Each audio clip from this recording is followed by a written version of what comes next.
Morning and नमस्कार everybody. And आज से मैं एक नया सीरीज शुरू करने जा रहा हूँ जिसमें मैं कवर करूँगा विजन आईएएस के मंथली करंट अफेयर्स को। तो आज स्टार्ट करने वाले हैं जनवरी 25 के करंट अफेयर्स को। तो चलिए स्टार्ट करते हैं। सी, डिफरेंट टॉपिक्स दिए रहते हैं जैसे polity and governance, international relation, economy, security, environment, social issues, science and technology, culture, ethics के भी कुछ कॉन्सेप्ट्स दिए रहते हैं, स्कीम्स दिए रहते हैं, personality in news, places in news. तो हम लोग इसको एक एक करके कवर करेंगे और मैं यहाँ पे स्टार्ट करूँगा थ्रू कल्चर। कल्चर वाले पार्ट से स्टार्ट करेंगे, उसके बाद धीरे धीरे धीरे धीरे करके पूरा टॉपिक्स कवर करेंगे। जो भी इसमें एक्सप्लेनेशन है वो पूरे पढ़ के मैंने नहीं समझाऊंगा, बट अपने वर्ड्स में जो मैंने एनालाइज किया है उसके अनुसार आपको समझाऊंगा। Let's start moving to the culture part, page number 123।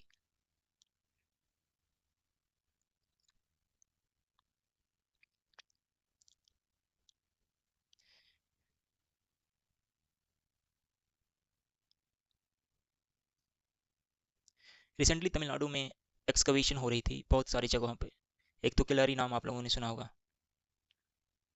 फिर उसके अलावा भी बहुत सारी जगहों पे एक्सकवेशन हो रही थी, जैसे कि मैलादुम्पराई, किल्लान मंडी, मंगारू, शिवगल, अद्यालचूर, अदीचनलूर, थेलंगूर एट्सेट्रा।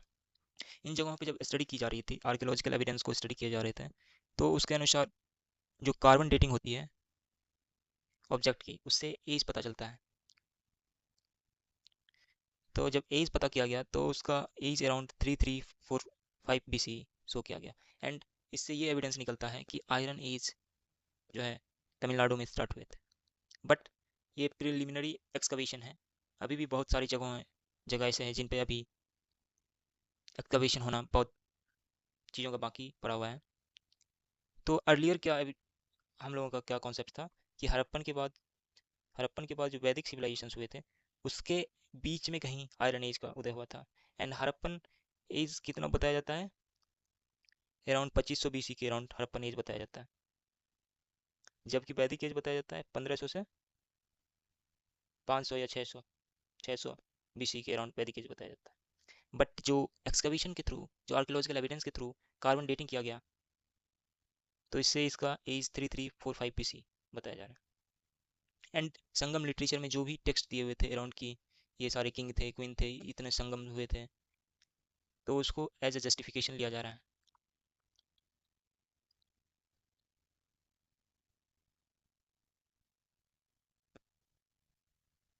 तो इससे क्या एविडेंस निकलता है कि आयरन स्मेल्टिंग की फैक्ट्रीज ऑलरेडी तमिलनाडु में स्टेब्लिश थी। देखिए कुछ जगहों से क्या क्या मिला है, जैसे शिवगलाई से क्या मिला है, iron related finds 3345 to 2953 with burial urn sample at 115 BC, making it the earliest recorded evidence of iron technology globally. मैलादुम्पराई से आयरन सैंपल मिले हैं 2172 BC के अराउंड। किलना मंडी से अर्लीस्ट डेटिंग सैर्कोफेगस बरियल्स मिले हैं 1692 BC के अराउंड। ये एडवांस्ड मेटलर्जिकल जो टेक्नोलॉजी है वो क्या रिफ्लेक्ट करता है कि human cognitive development and technological development and technological understanding of copper, iron and other smelting technology.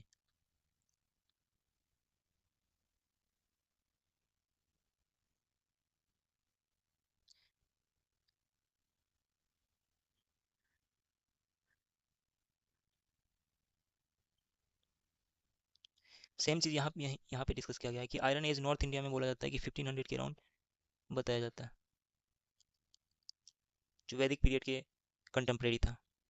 जबकि अभी का जो साउथ इंडिया के बारे में बताया जा रहा है वो मोर देन 3000 BC था।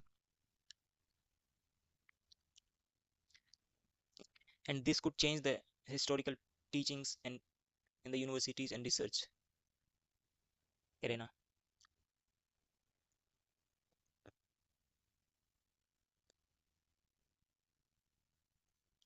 Moving to the next article.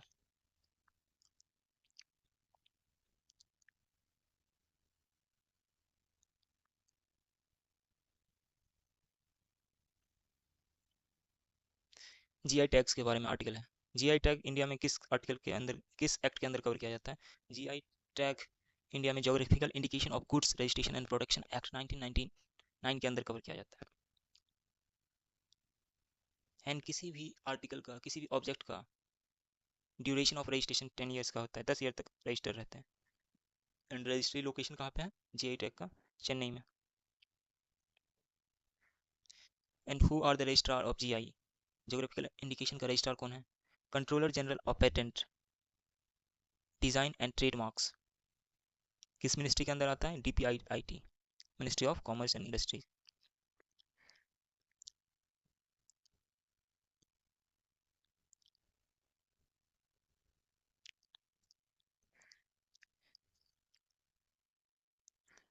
Union Ministry of Commerce and Industry has said that it is targeting around 10,000 GI tags by 2030.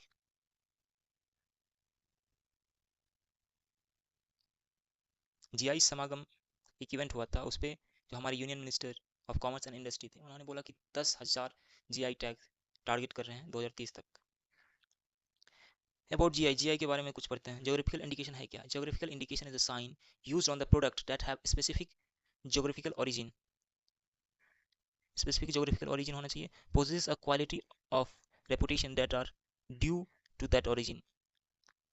कुछ रेपुटेशन होना चाहिए उस, जैसे कहीं कहीं पे हर एक जगह कुछ ना कुछ फेमस होता है, तो उस जो फेमस चीज़ है, अभी तक पहले तो पता था कुछ लोगों को, जो लोकल्स है उनको पता था, बट जीआई टैग होने से क्या हो रहा है कि एक नेशनल रिकॉग्निशन तो मिल ही रहा है। जैसे डोमेस्टिक टूरिज्म होगा तो लोग जाके वो चीज़ें खरीदेंगे, उनका प्रोडक्ट का सेल्स बढ़ेगा।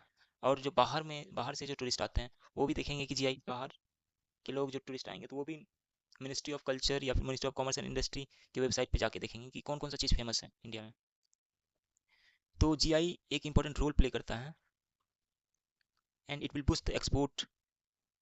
और एक्सपोर्ट जैसे बूस्ट होगा तो इंडस्ट्री को ज़रूरत होगी कि और ज़्यादा गुड्स प्रोड्यूस करें, इससे हमारी मैन्युफैक्चरिंग बढ़ेगी।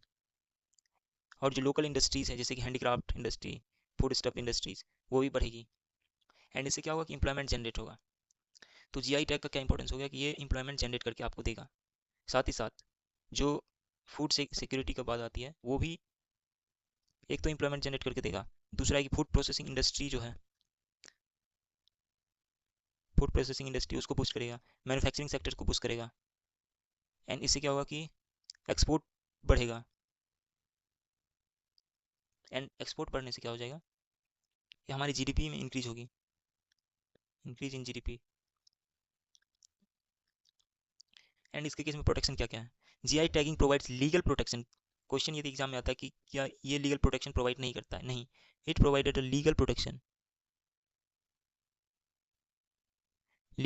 To the producer, preventing other from using the name of this product without permission. तो इसी केस में सबसे पहला जीआई टैग जो आया था 2004-5 में आया था, किसके लिए? दार्जिलिंग टी के लिए। अब तक जीआई टैग की संख्या 2024 जुलाई तक 605 है। And UP is the leading state with the highest number of GI tags followed by Tamil Nadu. तो ये इंपॉर्टेंट फैक्ट है, इसको आप याद रखेंगे। कुछ जीआई टैग का नाम देखते हैं, जैसे यूपी में जैसे Pilkhuwa hand block print textile, Banaras metal casting craft, Bareilly cane bamboo craft, Tharu embroidery. Tharu embroidery क्या है? ये थारू एक जनजाति है, ट्राइब्स हैं, वो एम्ब्रॉयडरी जो एम्ब्रॉयडरी वर्क करते हैं और दे आर वेरी ब्यूटीफुल। इसको सेल करने से ना एक जो लाइवलीहुड होती है एमॉन्ग्स द ट्राइबल्स, ये इंक्रीज होती है। बरेली जरी जरदोजी, बनारस तिरंगी बर्फी, असम में बोरो अरुणाई,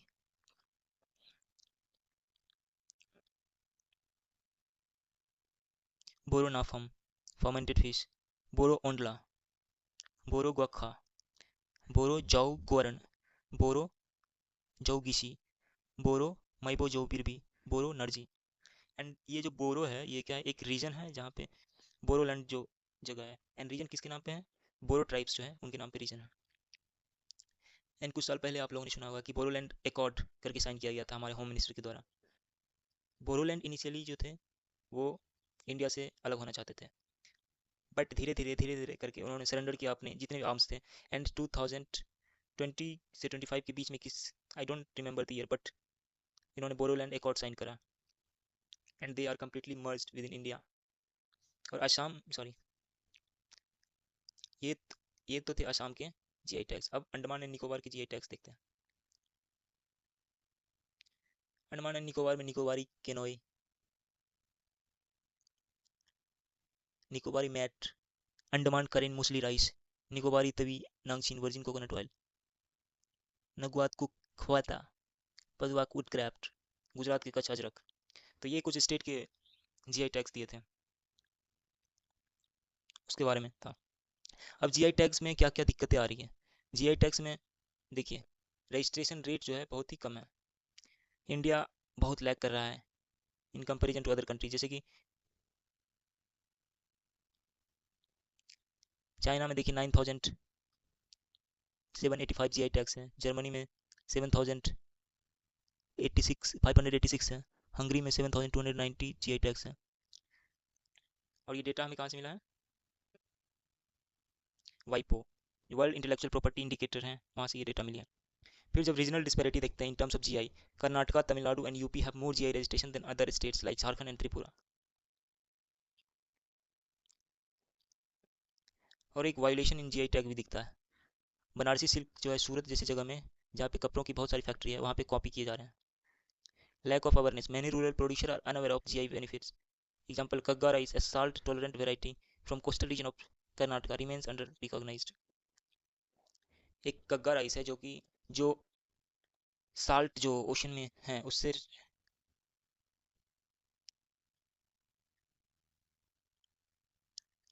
उसके अंडर भी अपने आप को सर्वाइव कर लेते हैं। इस तरह की चीज़ें को जीआई टैग मिलना चाहिए, but farmers are not aware about that. Geographical dispute, multiple states claim GI for same product, जैसे कि रसगुल्ला के रिगार्डिंग जीआई टैग्स हुआ था वेस्ट बंगाल और उड़ीसा के विदिन बीच में। Post registration issue, concern about definition of products and the process for claiming. जानकारी नहीं है लोगों को कैसे जीआई टैग के लिए रजिस्टर करें। क्या क्या इनिशिएटिव लिए गए हैं? GI logo and tagline. Tagline क्या है? Invaluable treasure of incredible India. Promoting GI export, APEDA facilitate GI export. Example, Naga mircha from Manipur to UK, Assam lemon to Italy. कैसे? जैसे मैंने बोला कि एक्सपोर्ट की स्टार्टिंग में बोला कि एक्सपोर्ट को इंप्रूव करें, तो ये एग्जांपल्स हो गया कि नागा मिर्चा जो मणिपुर से है उसको यूके में एक्सपोर्ट किया जा रहा है, असम लेमन को इटली में एक्सपोर्ट किया जा रहा है। One district one product, promotes one की प्रोडक्ट पर डिस्ट्रिक्ट।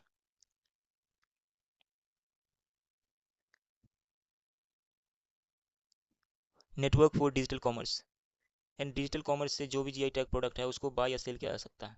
तो एक स्ट्रॉन्ग ओएनडीसी प्रोडक्ट होना चाहिए। क्या क्या स्टेप्स ले सकते हैं? इंक्रीजिंग अवेयरनेस, लोगों के बीच में अवेयरनेस लाइए regarding GI through government policies. और जो पोस्ट रजिस्ट्रेशन फ्रेमवर्क है उसको स्ट्रेंथन कीजिए।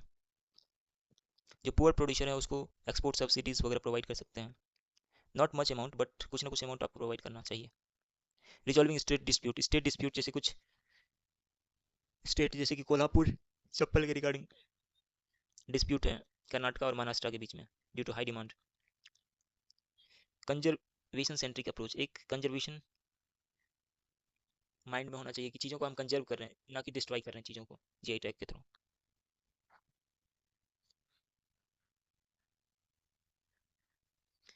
इससे क्या इम्पैक्ट निकलता है, ये डिस्कशन जो हम लोगों ने किया है, इससे ये इम्पैक्ट निकलता है कि जीआई टैग का जो रोल है पॉली फंक्शनल रोल है, पॉली फंक्शनल रोल।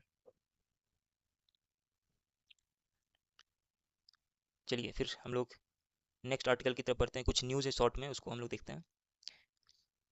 हाँ, तमिलनाडु गवर्नमेंट के जो चीफ मिनिस्टर हैं एम के स्टालिन, उन्होंने 1 मिलियन प्राइज रखा है। किस चीज़ के लिए भाई? तो जो भी इंडस स्क्रिप्ट को डिसिफर करेगा। द रीजन बीइंग कि तमिलनाडु गवर्नमेंट ये सोच रही है कि जो इंडस सिविलाइजेशन है वो एक्सटेंडेड पार्ट है तमिल कल्चर्स का, एक कल्चरल एंगल देख रही है। That's why Tamil Nadu government is more interested in the IVC script.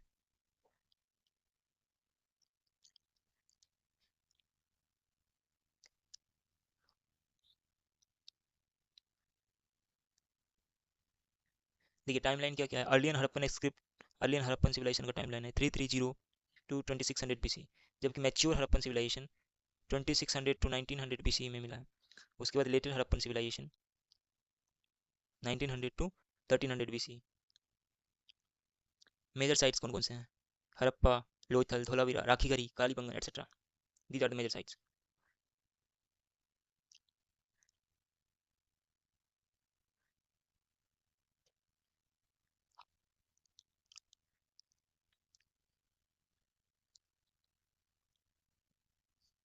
उतना डिटेल में नहीं पढ़ना है, ये चीज़ों को आप लोग हिस्ट्री में पढ़ते ही हैं कि कहाँ पे क्या क्या साइट्स मिले हैं, तो इस पार्ट को हम लोग नेगलेक्ट करते हैं।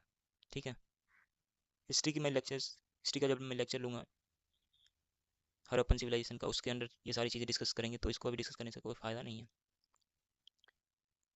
बेसिकली वही चीज़ें हैं, थोड़ा समझ ही लेते हैं कि जो कॉपर बीट सील्स वगैरह मिले हैं वो इंपॉर्टेंट सोर्स हैं कि वहाँ पे क्या क्या लिखा गया है। एक स्क्रिप्ट मिलता है जो सील्स स्पेशली है उस पर लिखा गया है। कुछ कुछ जो टेराकोटा आइवरीज थे उस पर भी लिखा गया है कुछ स्क्रिप्ट। वो स्क्रिप्ट था या फिर सिंबल था, उसको अभी तक आइडेंटिफाई नहीं किया जा सका है। तो this is all about it. तो हम लोगों ने ब्रीफ में तो पढ़ ही लिया है, फिर बाद में और डिटेल में पढ़ेंगे जब लेक्चर्स करेंगे तो। Moving to the next article, Harappan water management system.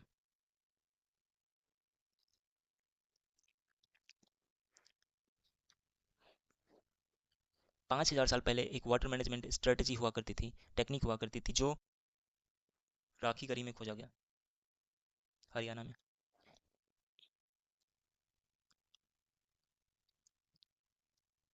जो दृष्टावती रिवर है और ये चौतांग रिवर है उसके अराउंड ये खोजा गया। अंडरग्राउंड एलोबरेट ड्रेनेज था। जो अंडरग्राउंड ड्रेन थे were built with the precisely laid bricks connecting houses to wider were found for the sewage disposal in major cities. Small Burns थे।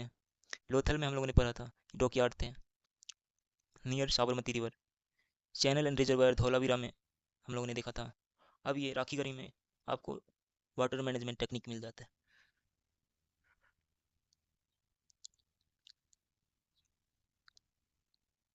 ग्रेट बात के बारे में हम लोगों ने पढ़ाई है।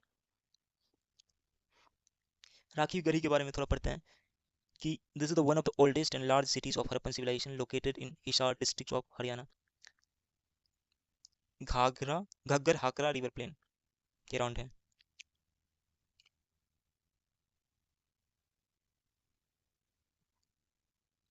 और भी सारी जो एक्टिविटीज़ होती थी उस टाइम पे, जैसे कि residential structure, street drainage system, burial ground का बिल्डअप होना एटसेट्रा, उसकी भी स्टडी की गई। नेक्स्ट आर्टिकल है Sant saint Narahari Tirtha. Idol of saint Narahari Tirtha has been discovered in Simhachalam temple. ये टेम्पल विशाखापट्टनम में है एंड मैं यहाँ पे गया हुआ हूँ। I have gone to this temple, बहुत ऊंचाई पे है। नरहरि तीर्था was a prominent Dvaita Vedant philosopher, scholar and saint of the 13th century। पढ़ लीजिए, ये द्वैत वेदांत फिलोसफर थे of 13th century।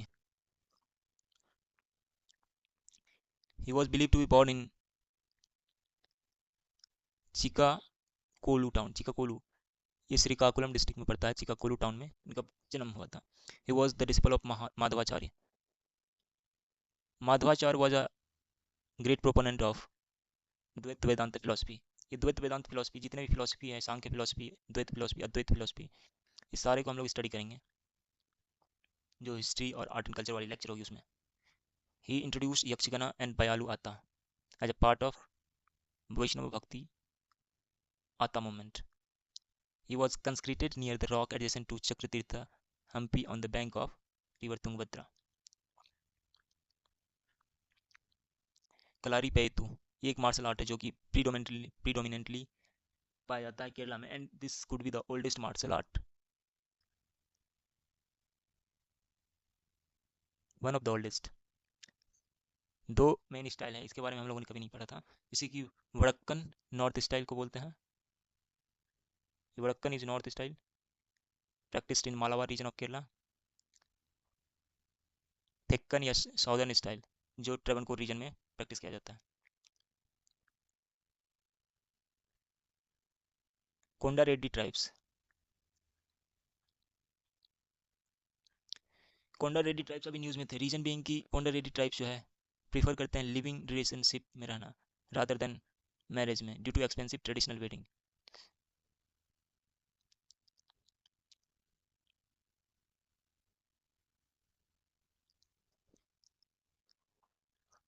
Konda Reddy tribe के बारे में थोड़ा सा जान लीजिए। This is a PVT particularly vulnerable tribal group. Habitation कहाँ कहाँ पे है? East and west Godavari district in Andhra Pradesh, Khammam district of Telangana.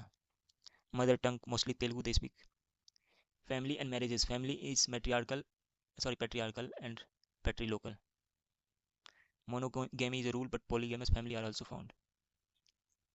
Faith and festival. They worship Muthya village deity, Bhuma Devi, earth goddess, Gangama Devi, river goddess,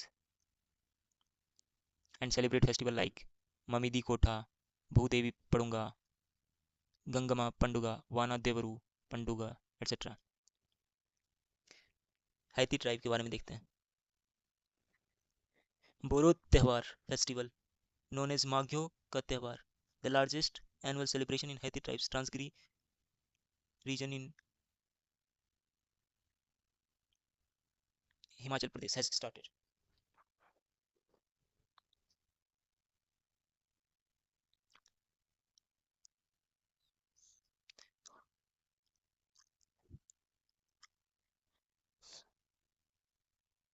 ये tribes Uttarakhand और हिमाचल दोनों में रहते हैं। What are the some of the harvest festival of India? एक तो लोहरी हो गया पंजाब रीजन में, मकर संक्रांति हो गया, ऑलमोस्ट नॉर्थ इंडिया में पाया जाता है। पोंगल ये साउथ इंडिया में, तमिलनाडु के रीजन में स्पेशली। भोगाली बिहू असम में, हार्वेस्टिंग सीजन। कुंभ मेला के बारे में जानते हैं थोड़ा। कुंभ मेला 2025 ऑर्गेनाइज होगा कहाँ पे? प्रयागराज यूपी में। It's the world's largest public gathering, दुनिया की सबसे बड़ी public gathering. Around more than 60 lakh people have attended Kumbh Mela during this, जिसकी वजह से बहुत सारे एक्सीडेंट भी हुए। और ये 4 बार सेलिब्रेट किए जाते हैं, एक अर्ध कुंभ होता है, एक पूर्ण कुंभ होता है। तो डिफरेंट रीजन है, जैसे कि हरिद्वार में गंगा नदी के किनारे, उज्जैन में शिप्रा रिवर के किनारे, नासिक में गोदावरी रिवर के किनारे, प्रयागराज में गंगा यमुना सरस्वती के किनारे। And this is the part of intangible cultural heritage under UNESCO in 2017। Chinese traveller Hiuen सांग जो है अपने राइटिंग्स में लिखते हैं कि जब वो हर्षा को विजिट कर रहे थे तो इन्होंने कुंभ मेला का मेंशन किया अपनी डायरी में। एंड कुंभ मेला को एक फाइनल शेप दिया गया है शंकराचार्य जी के द्वारा।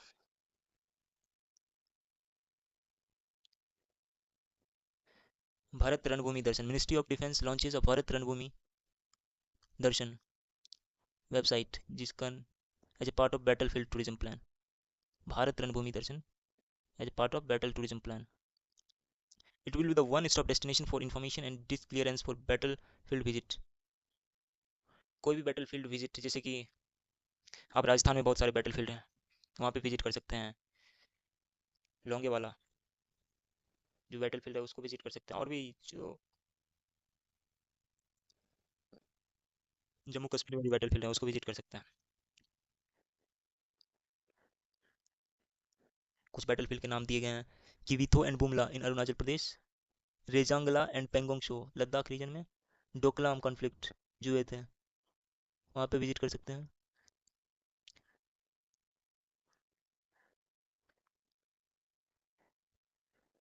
सो this is all about this piece of news. Last news है regarding the culture part. National Sports Award. Recently, President of India presented National Sports Award 2024. Categories of National Sports Award. Major ध्यान चंद्र खेल रत्न award 1991-1992 में establish किया गया था। Award for outstanding performance in sports spanning over period of 4 years। याद रखिएगा 4 साल, last जो 4 years में जिसने परफॉर्म अच्छा किया उसको ये मिलता है। Recently it has been awarded to Gukesh T. जो गुकेश है जो चेस में बहुत ही अच्छा परफॉर्म किए थे, मैग्नस कार्लसन को हराया, वर्ल्ड टेस्ट चैंपियनशिप जीते। हरमनप्रीत सिंह हॉकी के regarding Praveen Kumar para athletics हैं, मनु भाकर शूटिंग्स में मिला। अर्जुना अवार्ड दिए जाते हैं कि परफॉर्मेंस लास्ट 4 ईयर्स में। Dronacharya award, it is the highest sports honour for coaches. Major Dhyan Chand award 2002, India's biggest honour to the lifetime achievement in sports. राष्ट्रीय खेल प्रोत्साहन पुरस्कार, लास्ट 3 ईयर्स में जिन्होंने जिस ऑर्गेनाइजेशन ने या फिर प्राइवेट या पब्लिक बॉडी ने खेल को इंपॉर्टेंस देके उसको इंकरेज किया, उसको मिलता है। तो this is all about culture part.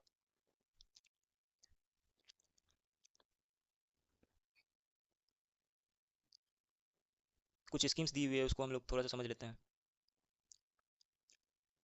प्रधानमंत्री फसल बीमा योजना, ये स्कीम्स जो लाई गई थी 2016 के अराउंड लाई गई थी। किसके अंडर फंक्शन करता है? Ministry of agriculture and farmer welfare के अंदर। कौन कौन से क्रॉप कवर हैं? Food crop, cereals, millet, pulses, oil seeds cover हैं। Annual commercial horticulture crops cover हैं।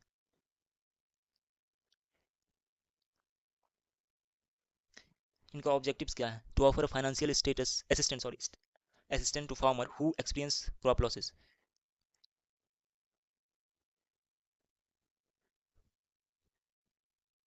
जिन्होंने क्रॉप लॉस फेस किया है उसके लिए एक फाइनेंशियल असिस्टेंट के तौर पे काम करेगा। To stabilise income of the farmer, जो डबल इनकम की बात करते हैं फार्मर का, तो जो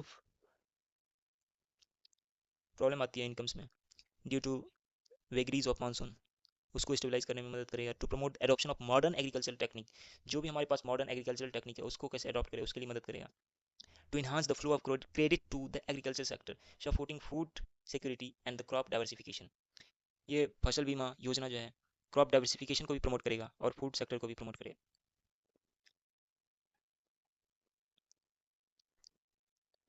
promoting innovation and research of the insurance and allied product.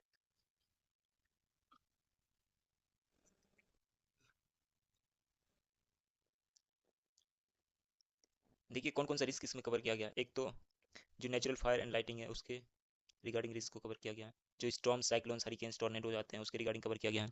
Floods, intonation and landslides जो होते हैं उसके रिगार्डिंग कवर किया गया है। ड्राउट, ड्राई स्पेल्स जो है उसके रिगार्डिंग कवर किया गया है। Paste and disease,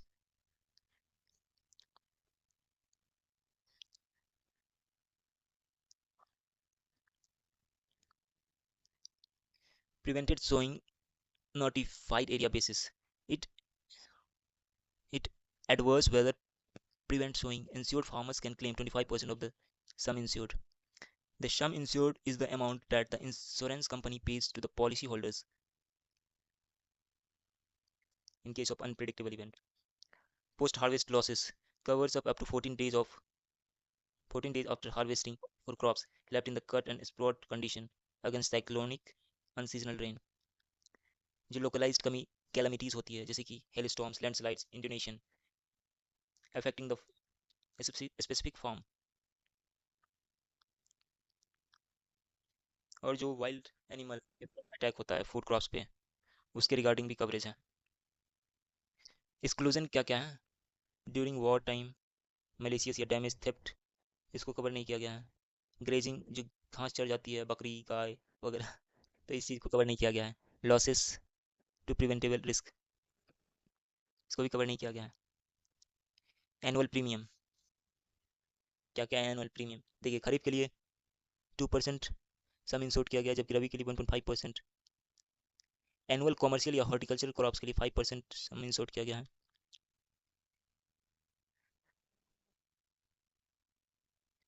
The difference between premium and the rate of insurance charges payable by the farmer is providing as subsidies and shared equalities by the center and state। देखिए और सारे state में जो है equal share होता है central state का, जबकि नॉर्थ ईस्टर्न स्टेट में 90% शेयर होता है सेंट्रल गवर्नमेंट का, 10% होता है स्टेट गवर्नमेंट का।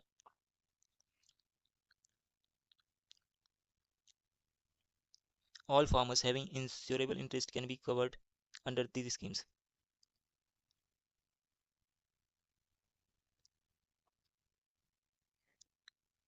ये इंपॉर्टेंट लाइन है। इस coverage is not provided for 100% of the crop value, जितना क्रॉप का वैल्यू है उतना कवरेज नहीं दिया जाता है। PMFPY is exempted from GST, GST नहीं लगता इस पे। और अब जो है ये स्कीम ऑप्शनल कर दिया गया है फॉर ऑल फार्मर्स। जबकि पहले मैंडेटरी था किसान क्रेडिट कार्ड लोन लेने के लिए। इम्प्लीमेंटिंग एजेंसी कौन है? Department of agriculture implementing agency है। रिसेंट टेक्नोलॉजिकल इनिशिएटिव क्या क्या लाया गया इसके अंदर? एक तो देखिए fund for innovation and technology, FIAT corpus 824.77 crore का। सपोर्ट्स यस टेक विंस and R and D studies. YES TECH win क्या है? Yield estimation system using technology. Madhya Pradesh has adopted 100% of technology based yield estimation। WINDS क्या है? Weather informed and network data system.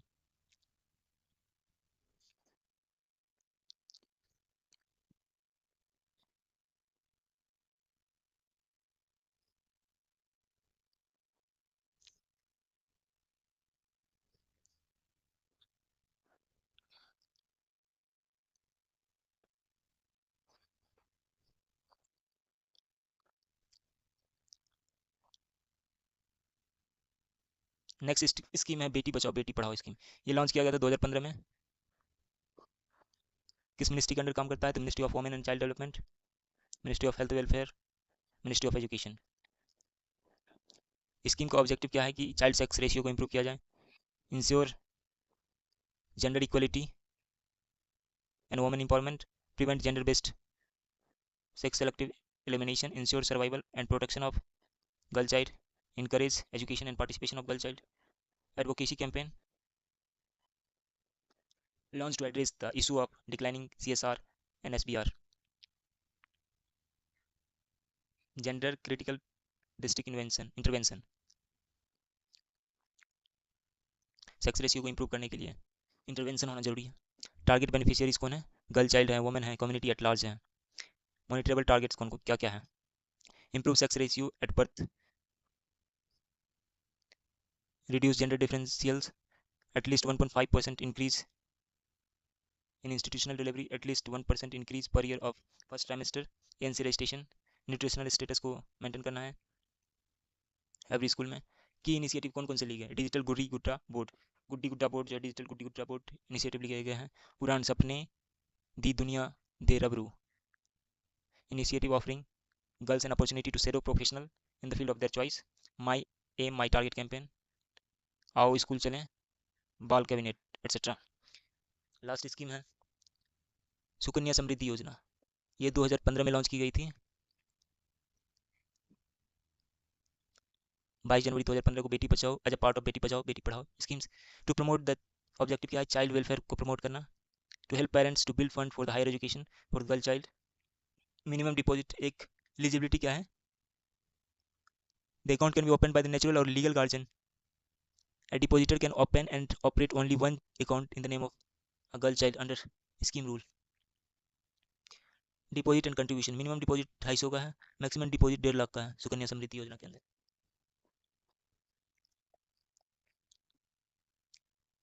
Deposit can be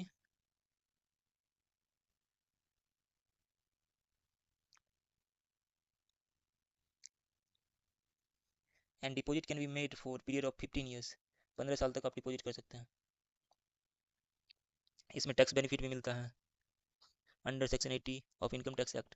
interest rate SSY interest rate is revise quarterly by the ministry of finance के द्वारा revise किया जाता है। Interest calculation, interest is calculated monthly based on the lowest balance in the account between the close of the 5th day and the end of the month। Maturity of the account, this account mature upon the completion of 21 year of the account holder। जैसे ही 21 year complete करेगी तो ये account mature हो जाएगा। Early disclosure is permitted for the marriage after 18 years with required documentation. 18 साल में यदि शादी हो रहा है तो उस केस में डॉक्यूमेंट दिखा के आप अर्ली क्लोजर कर सकते हैं। Account management, the account is managed by the guardian until a girl reach to the age of 18। जब 18 साल की लड़की हो जाएगी तो वो लड़की अपना अकाउंट अपने हाथ में ले सकती है। Withdrawal for education, an account holder can apply to withdrawal up to 50%। This withdrawal is permissible only after the account holder turns 18 or complete the 10th standard, whichever comes first। Withdrawal can be made either as a lump sum or installment with a maximum of one withdrawal per year up to 5 years. Premature closure. In the unfortunate event of account holder's death, the account can be closed immediately. In case of extreme compassionate grounds such as account holders facing life-threatening medical issues or the death of the guardian, the account office may allow premature closure. However, no premature closure can occur within the first 5 years of opening account. तो ये था vision IAS का monthly current affairs के अंदर cultural section का part और scheme section का part. तो अगले लेक्चर में जो रिमेनिंग टॉपिक्स हैं बचे हुए उसको कवर करेंगे। थैंक